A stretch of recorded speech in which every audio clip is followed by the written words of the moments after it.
Welcome to Telugu soulful friend. అందరికీ నమస్కారం. మన జీవితంలో ఓటమి వచ్చినప్పుడు మనసు విరిగిపోతుంది. కానీ అదే ఓటమి మనకు గొప్ప విజయం వైపు దారి చూపిస్తే అలాంటి ఒక ఆలోచింపచేసే కథే ఈరోజు మనం వినబోతున్నాం. చాలా సంవత్సరాల క్రితం తక్షశిల అనే ప్రసిద్ధ విద్యా కేంద్రంలో చాణక్యుడు అనే మహామేధావి అయిన బ్రాహ్మణుడు ఉండేవాడు. అతడు కేవలం పండితుడు మాత్రమే కాదు, భవిష్యత్తును మార్చగల దూరదృష్టి గల వ్యూహకర్త కూడా. మౌర్య సామ్రాజ్యాన్ని స్థాపించాలని ఒకే ఒక్క లక్ష్యం అతని జీవితాన్ని నడిపించింది. ఆ లక్ష్యంతోనే చంద్రగుప్తుడిని రాజుగా తయారు చేయాలని నిర్ణయించుకున్నాడు. అనేక కష్టాలు, అనేక యుద్ధాలు, ఎన్నో త్యాగాల మధ్య పాటలీపుత్రాన్ని స్వాధీనం చేసుకోవాలని ప్రయత్నించాడు. కానీ ఒకరోజు చంద్రగుప్తుడితో కలిసి పాటలీపుత్ర నగరంపై చేసిన దండయాత్ర విఫలమైంది. బలవంతులైన నందుల ముందు చాణక్యుడి వ్యూహం పనిచేయలేదు. ఆ ఓటమి అతని హృదయాన్ని తీవ్రంగా గాయపరిచింది. నిరాశతో, నిరుత్సాహంతో తన ఇంటి వైపు నడుస్తూ వస్తున్న చాణక్యుడు దారిలో అలసిపోయి ఒక ఇంటి అరుగుపై కూర్చున్నాడు. ఆ ఇంట్లో ఒక అవ్వ తన మనవళ్ళకి అన్నం పెడుతోంది. అన్నం తింటున్న పిల్లల్లో ఒకడు హఠాత్తుగా పెద్దగా కేక పెట్టాడు. "అమ్మో! చెయ్యి కాలిపోయింది" అన్నాడు ఆ పిల్లాడు. అవ్వ భయపడి "ఏమైంది బాబూ" అని అడిగింది. అప్పుడు ఆ బాలుడు "అన్నం చాలా వేడిగా ఉంది అమ్మా, మధ్యలో చెయ్యి పెట్టాను" అన్నాడు.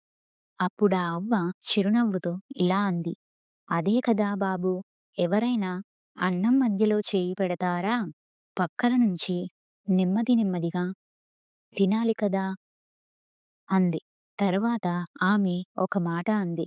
అదే చాణక్యుడి జీవితాన్ని మార్చేసిన మాట. "నువ్వు చాణక్యుడిలానే ఉన్నావు" అని.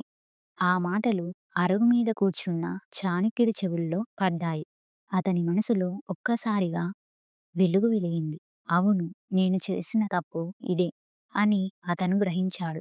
బలంగా ఉన్న నందుల సామ్రాజ్యంపై నేరుగా దాడి చేయడం అంటే వేడి అన్నం మధ్యలో చేయి పెట్టినట్లే అని అర్థమైంది. అప్పుడే చాణక్యుడు నిర్ణయం తీసుకున్నాడు.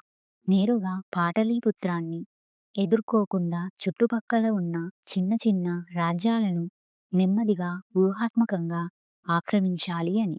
ఆ తరువాత చంద్రగుప్తుడితో కలిసి ఒక్కో అడుగు ముందుకేస్తూ ఒక్కో రాజ్యాన్ని గెలుచుకుంటూ చివరికి పాటలీపుత్రాన్ని చుట్టుముట్టాడు. ఈసారి యుద్ధం కాదు, ఇది విజయం. అలా ఒక అవ్వ చెప్పిన చిన్న మాట భారతదేశ చరిత్రనే మార్చేసింది. ఈ కథ మనకు చెప్పే లోతైన పాఠం ఏంటంటే, జీవితంలో తొందరపాటు నిర్ణయాలు మనల్ని ఓటమి వైపు తీసుకెళ్తాయి. కానీ సహనం, వ్యూహం, సరైన సమయం మనల్ని శిఖరాలకు చేర్చుతాయి. ఎప్పుడూ పెద్ద లక్ష్యాన్ని నేరుగా ఎదుర్కోవాల్సిన అవసరం లేదు. చిన్న చిన్న అడుగులతో ముందుకు సాగితే విజయం తప్పక వస్తుంది. ఈ వీడియో మీ మనసుకి ఖచ్చితంగా నచ్చింది అనుకుంటున్నాం. మీ అభిప్రాయాన్ని కూడా కామెంట్స్ ద్వారా మాకు తెలియజేయండి. మీకు నచ్చితే లైక్ చేసి మీ ఫ్రెండ్స్‌తో షేర్ చేసుకోండి. ఇలాంటి మరెన్నో మంచి వీడియోల కోసం తెలుగు సోల్‌ఫుల్ ఫ్రెండ్ ఛానల్‌ని సబ్స్క్రైబ్ చేసుకోవడం మర్చిపోవద్దు. Thank you.